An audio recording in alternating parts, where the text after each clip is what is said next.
Next देखेंगे, अब हम नेक्स्ट ओम्स लॉ देखेंगे। तो ये कुछ छोटे से छोटे टॉपिक हैं जो तुमने फिजिक्स की 10th में भी किए हैं और अब फिजिक्स में भी करोगे, ठीक है ना, 12th में भी करोगे। तो हम ओम्स लॉ देखेंगे। तो देखो ओम्स लॉ क्या होता है। देखो अगर हमारे पास कोई कंडक्टर है, ठीक है ना, जैसे कोई कंडक्टर है और इसके एंड पर अगर हम वोल्टेज E अप्लाई कर रहे हैं, वोल्टेज भी मान लेते हैं, है ना, पर कोई दिक्कत नहीं है, यहाँ जैसे कुछ बुक्स ने E मान लेती है। तो अगर हम वोल्टेज E अप्लाई कर रहे हैं और मान लो I करंट फ्लो होते जा रहा है, ठीक है, तो इस कंडक्टर का रेजिस्टेंस कितना होगा। रेजिस्टेंस हम किससे शो करते हैं, R से। रेजिस्टेंस समझते हो, जो तुमने उसमें प्रतिरोध पढ़ा है ना तुमने उसमें 10th में, ठीक है। तो उसको रेजिस्टेंस बेसिकली क्या होता है कि मतलब जब एक तरीके से चार्ज पार्टिकल्स चल के जा रहे हैं, ठीक है, करंट को कंडक्ट कर रहे हैं, ठीक है, तो उनके रास्ते में क्या क्या रुकावटें आ रही हैं, तो जो भी प्रतिरोध आ रही हैं, जो भी रुकावटें उन चार्ज पार्टिकल्स को झेलनी पड़ रही हैं जब वो करंट को कैरी करके चल रही हैं, तो जो भी रुकावटें उनको झेलनी पड़ती हैं उसी को ही हम रेजिस्टेंस कहते हैं, ठीक है बेटा। Obstruction to the flow of current, कि करंट के फ्लो में जो कुछ भी रुकावटें आती हैं दैट इज बेसिकली रेजिस्टेंस, ठीक है, जो कि बेसिकली किसके बराबर होता है। अगर हम ओम्स लॉ देखें तो R बराबर होता है E/I, ठीक है, कि कितनी हम वोल्टेज ले रहे हैं और कितना करंट फ्लो होके आ रहा है, बराबर नहीं होंगे तो समझ लो ना बेटा, ठीक है, तब तो जीरो रेजिस्टेंस हो जाएगा एक तरीके से हमारा, ठीक है ना, मतलब अरे ना बेटा बात मतलब तब एक तरीके से कुछ रेजिस्टेंस हमारा रहेगा ही, ठीक है। तो क्या है हमारा कि हम कितनी वोल्टेज की सप्लाई कर रहे हैं और कितना करंट हमारा फ्लो होके जा रहा है, मतलब ये जो भी मैंने बोला, मतलब ये दोनों बराबर, मतलब खुद रेयर हम कह सकते हैं कि कोई सुपर कंडक्टिविटी हो रही है, ठीक है ना, जो हमने पढ़ा था एक बार मतलब उसमें सॉलिड स्टेट में, है ना, सुपर कंडक्टिविटी का मतलब जनरली क्या है कि जितनी वोल्टेज हम देते हैं उतना करंट हमारा फ्लो नहीं होता, कुछ ना कुछ रुकावट रहती है और उसी रुकावट को ही हम रेजिस्टेंस कहते हैं, जिसको हम E/I करके निकालते हैं। और रेजिस्टेंस की यूनिट क्या होती है, ओम ने अपने ही नाम से दिया था, तो रेजिस्टेंस की यूनिट होती है ओम। ध्यान करो 10th में तुमने बनाया होगा, जिसको हम ऐसे सिंबल से ही बनाते हैं, ठीक है। अरे बेटा बात समझ में, तो ये हमारा क्या है, एक तरीके से सिंपल है, मतलब रेजिस्टेंस, ठीक है बेटा। अच्छा, एक होती है टर्म कंडक्टेंस, ये तो हमने क्या देखा, रेजिस्टेंस। छोटी छोटी टर्म है जो 10th में भी तुम कर चुके हो, बस इनको हम थोड़ा इकट्ठा करके आगे बड़े टॉपिक तक चलेंगे। तो पहले हमने देखा रेजिस्टेंस, ठीक है। अब हम देखेंगे कंडक्टेंस। कंडक्टेंस को बेटा हम G से रिप्रेजेंट करेंगे, किससे रिप्रेजेंट करेंगे, न्यूमेरिकल्स आएंगे बेटा इसके तुम्हारे, ठीक है। तो न्यूमेरिकल्स में तुम देखना, तो इसको हम किससे रिप्रेजेंट करते हैं, G से रिप्रेजेंट करते हैं, ठीक है बेटा। G एक तरीके से क्या होता है, it is reciprocal of resistance, मतलब G = 1/R। बहुत सिंपल सी बात है, जितना रेजिस्टेंस कम होगा उतनी कंडक्टेंस ज़्यादा हो जाएगी, ठीक है, और जितना रेजिस्टेंस हमारा ज़्यादा होगा उतनी कंडक्टेंस कम हो जाएगी, ठीक है बेटा। आ रही है बात समझ में। तो G और R, मतलब G कंडक्टेंस को हम डिफाइन ही कैसे करते हैं, एक तरीके से it is reciprocal of resistance, ठीक है, क्लियर। आ रही है बेटा बात समझ में। तो इसकी यूनिट क्या हो जाएगी, ओम इनवर्स हो जाएगी। अच्छा, इसकी अलग भी यूनिट होती है, इसको हम, इसकी यूनिट साइमन भी होती है, ठीक है, और मोज भी होती है, ठीक है। ओम इनवर्स तो हम इसको ऐसे भी बना सकते हैं। अच्छा, ये एक ओम एक तरीके से किसके बराबर होगा हमारा, 1 वोल्ट/1 एम्पियर के बराबर हो जाए। ये तो तुमने 10th में देखा है बेटा, है ना, वोल्टेज को हम वोल्ट पे मेजर करते हैं, वोल्ट उसकी यूनिट है और I की यूनिट हमारी क्या होती है, एम्पियर, ठीक है बेटा। तो ये हमारा क्या है, हमने रेजिस्टेंस देखा और कंडक्टेंस देखा। अब देखो रेजिस्टेंस को हम थोड़ा सा अपना इंडिविजुअली इंडिपेंडेंटली भी देखेंगे कि रेजिस्टेंस बेसिकली क्या होता है, obstruction to the flow of current. और रेजिस्टेंस क्या होता है, L के तो डायरेक्टली प्रोपोर्शनल होता है और A के इनवर्सली प्रोपोर्शनल होता है, ये भी 10th में आता है ना। L क्या है, लेंथ ऑफ द कंडक्टर। देखो कंडक्टर की लेंथ जितनी ही लंबी होगी, मतलब उतना उसको रास्ता तय करके जाना है, तो उतनी ही उसको रुकावटें ज़्यादा झेलनी पड़ेंगी। तो एक तरीके से more the value of L more is the resistance. L और R आपस में डायरेक्टली प्रोपोर्शनल होंगे। और एरिया ऑफ क्रॉस सेक्शन क्या, देखो एरिया को बढ़ा दो, है ना, कि इसको देखो हमने और ऐसे चौड़ा कर दिया, तो अब उनको जगह ज़्यादा मिल गई ना, भाई उसको पहुंचना तो भी यहाँ से यहाँ है, पर उनको जगह ज़्यादा मिल गई तो आराम से फ्री होके चल के जाएंगे। तो एरिया के बढ़ने से रुकावटें कम हो जाएंगी, रेजिस्टेंस कम हो जाएगा। तो आर और ए आपस में क्या होंगे, इन्वर्सली प्रोपोर्शनल। तो हम ऐसे लिख सकते हैं is directly proportional to N over E. तो इस चीज़ को अभी हम आगे यूज़ करेंगे। तो अब हम आगे 3 कंडक्टिविटीज़ की वैल्यूज़ को पढ़ने वाले हैं, ठीक है बेटा। तो जो 3 हमारी कंडक्टिविटीज़ की वैल्यूज़ हैं वो देखो हमारी कौन कौन सी होती हैं, जिसमें से एक तो तुम 6 में भी पढ़ोगे, पर जो बाकी दोनों है वो केमिस्ट्री में भी पढ़ोगे, ठीक है। तो देखो सबसे पहले हम देखेंगे व्हाट इज स्पेसिफिक कंडक्टिविटी, या खाली कंडक्टिविटी भी हम उसको।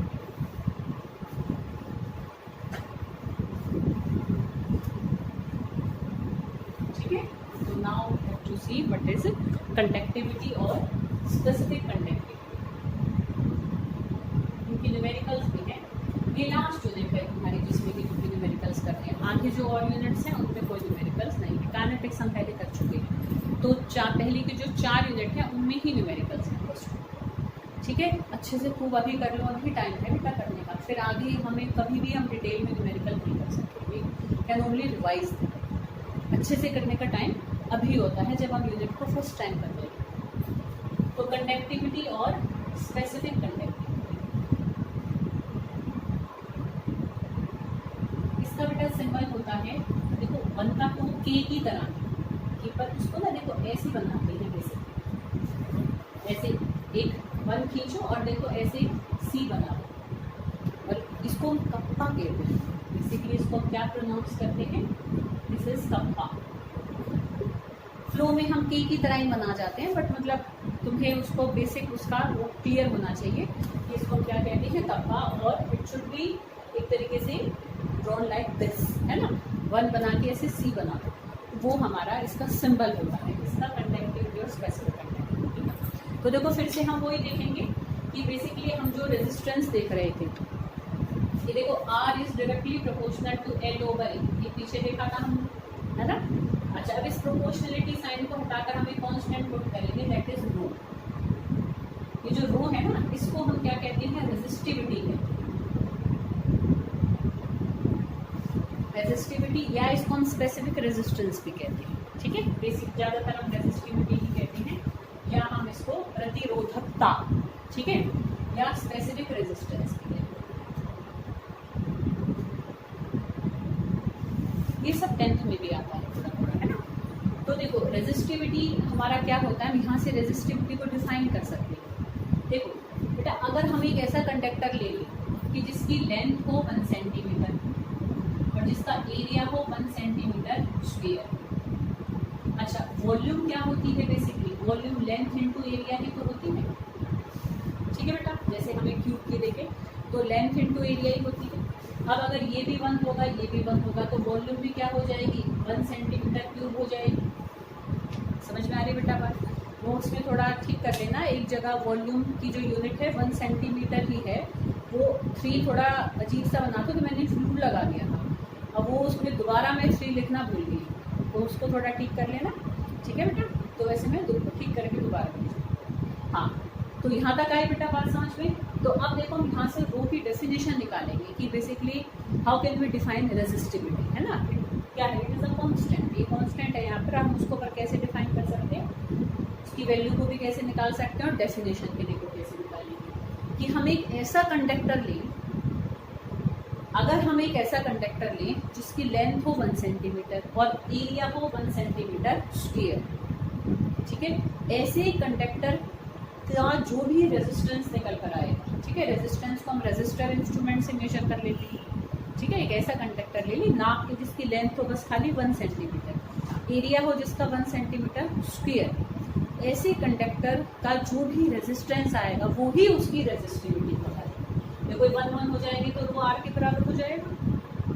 अब अगर एरिया 1 सेंटीमीटर स्क्वायर और लेंथ 1 सेंटीमीटर है तो वॉल्यूम उसकी क्या हो जाएगी, 1 सेंटीमीटर क्यूब। तो हम ऐसे भी कह सकते हैं कि resistance offered by a conductor having volume 1 centimetre cube, एक ऐसा कंडक्टर जिसकी वॉल्यूम 1 सेंटीमीटर क्यूब होती है, वो जितना रेजिस्टेंस देता है वो ही उसकी रेजिस्टिविटी कहलाती है। होती है। आई बेटा बात समझ में, ठीक है। तो दिस इज रेजिस्टिविटी। तो डेफिनेशन तुम वहाँ से याद कर सकते हो। अभी हमने स्पेसिफिक कंडक्टिविटी नहीं की है, वो हम रेजिस्टिविटी से ही निकालेंगे उसकी डेफिनेशन, ठीक है। अब देखो, रेजिस्टिविटी और कंडक्टिविटी आपस में रेसिप्रोकल होती है। ध्यान करो, जैसे रेजिस्टेंस और कंडक्टेंस आपस में रेसिप्रोकल नहीं थे कि जो G था वो हमारा क्या था, 1/R के बराबर था। ऐसे ही जो हमारा एक तरीके से क्या होता है, कप्पा होता है, कंडक्टिविटी होती है। कंडक्टेंस और रेजिस्टेंस आपस में रेसिप्रोकल है। ऐसे ही कंडक्टिविटी और रेजिस्टिविटी आपस में क्या है, रेसिप्रोकल है। समझ में आ रही बेटा बात, ठीक है। तो अभी हम इसकी डेफिनेशन प्रॉपर निकालेंगे, पर हम पहले इसको सिंपल समझें कि जैसे रेजिस्टेंस और कंडक्टेंस आपस में क्या होते हैं, एक दूसरे के रेसिप्रोकल हैं, एक ज़्यादा तो दूसरा कम। वैसे ही रेजिस्टिविटी और कंडक्टिविटी भी आपस में एक दूसरे के रेसिप्रोकल होते हैं, तो उसको भी हम यहीं से निकालेंगे। अच्छा, एक छोटी सी बात यहाँ रह गई थी, L/A जो होता है ना बेटा, इसको हम सेल कांस्टेंट भी कहते हैं और इसको G स्टार से रिप्रेजेंट करते हैं। क्या होता है कि भाई अब जैसे कोई सॉलिड हमारा कंडक्टर है, तो उसमें हम बारी बारी काम कर रहे हैं, तो उसकी लेंथ और एरिया तो उतना ही रहेगा, चेंज छोड़ना होगा। तो वो हम क्या है, उस पूरे सेल का हम क्या है, वो वैल्यू एक तरीके से कांस्टेंट होगी। तो कई बार न्यूमेरिकल्स में L/A पूरा ही गिवन होता है एज सेल कांस्टेंट, ठीक है। तो उसको हम G स्टार से रिप्रेजेंट करते हैं, क्लियर बेटा, ठीक है। तो ये सेल कांस्टेंट आगे न्यूमेरिकल में यूज हो सकता है। अच्छा, अब हम यहीं पर ही आएंगे। अब देखो, यहाँ पर हमने देखा था R = ρL/A होता है। R क्या होता है, 1/G होता है, फिर उल्टा कर दो। और रो क्या होता है, 1/K कह लो या कप्पा कह लो, L/A। अब देखो, कप्पा को मैं इधर ले जाऊँ तो ये रह जाएगा, G को हमने इधर ले गए, L/A। तो देखो, ये हमारा एक्सप्रेशन है किसका, कंडक्टिविटी का, या मैं कहूँ स्पेसिफिक कंडक्टिविटी का। बिल्कुल सेम उसकी भी ऐसी ही डेफिनेशन है जैसे डेफिनेशन हमने रेजिस्टिविटी की निकाली। अगर हम ऐसा कंडक्टर ले लें जिसकी लेंथ हो 1 सेंटीमीटर, एरिया हो 1 सेंटीमीटर स्क्वायर, ठीक है, तो क्या है, कंडक्टेंस हमारी कंडक्टिविटी के बराबर हो जाएगी, ठीक है। तो एक ऐसा कंडक्टर जिसकी क्या है, लेंथ 1 सेंटीमीटर और एरिया 1 सेंटीमीटर स्क्वायर हो, ऐसे कंडक्टर की कंडक्टेंस को हम क्या कहते हैं, कंडक्टिविटी कहते हैं। ऐसे कंडक्टर की रेजिस्टेंस को हम रेजिस्टिविटी कहते हैं, और ऐसे कंडक्टर की कंडक्टेंस को हम कंडक्टिविटी या स्पेसिफिक कंडक्टिविटी कहते हैं। आगे बेटा बात समझ में, या तो मैं उसको लेंथ और एरिया से डिफाइन कर दूं या वॉल्यूम से कर दूं। सिंपल कि the conductance offered by a conductor having volume 1 centimetre cube is called specific conductivity और सिंपल कंडक्टिविटी। अच्छा, यहाँ से तुम यूनिट निकाल सकते हैं। देखो, यहाँ से हम रो की यूनिट निकालें तो रो की यूनिट यहाँ पर देखो कितनी निकल कर आएगी। यहाँ पर हमारा देखो, ये इधर रो को निकालना है ना हमें, तो रेजिस्टेंस की क्या होती है, देखो इस वाले फॉर्मूले पे अप्लाई करें, ठीक है। कभी का देखना होता है। आर की क्या होती है, ओम, रो की निकालनी है। लेंथ की क्या होती है, सेंटीमीटर, और इसकी क्या होती है, एरिया की सेंटीमीटर। 1 सेंटीमीटर से 1 सेंटीमीटर कट जाएगा, 1 सेंटीमीटर का नीचे बचेगा, इधर आकर वो ऊपर ये हो जाएगा। तो रो की यूनिट क्या हो जाएगी, ओम सेंटीमीटर। ये किसकी यूनिट है, रेजिस्टिविटी की। अब क्योंकि जो हमारी कंडक्टिविटी है वो रेजिस्टिविटी का रेसिप्रोकल है, तो उसकी यूनिट भी उसकी रेसिप्रोकल हो जाएगी, ठीक है।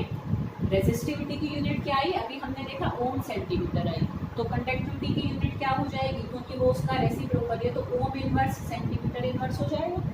ओम इनवर्स को हम साइन 1 भी कहते हैं, तो हम ऐसे भी कह सकते हैं साइन 1 सेंटीमीटर इनवर्स हो जाएगी यूनिट कंडक्टिविटी की, या हम मोमोज पर सेंटीमीटर भी कह सकते हैं, ठीक है। तो मतलब हर यूनिट हमें पता होनी चाहिए, क्योंकि कई बार किसी भी यूनिट से कई बार न्यूमेरिकल गिवन होता है, कई बार ऑप्शनल में पूछ लेते हैं यूनिट देकर कि किसकी यूनिट है, ठीक है। तो हमें मतलब सब चीज़ें क्लियर होनी चाहिए। तो this is about the conductivity और स्पेसिफिक कंडक्टिविटी। आगे हम इसको न्यूमेरिकल में यूज़ करने वाले हैं। 2 टाइप की कंडक्टिविटीज़ और बची हैं, तो उसको हम करेंगे इन नेक्स्ट वीडियो।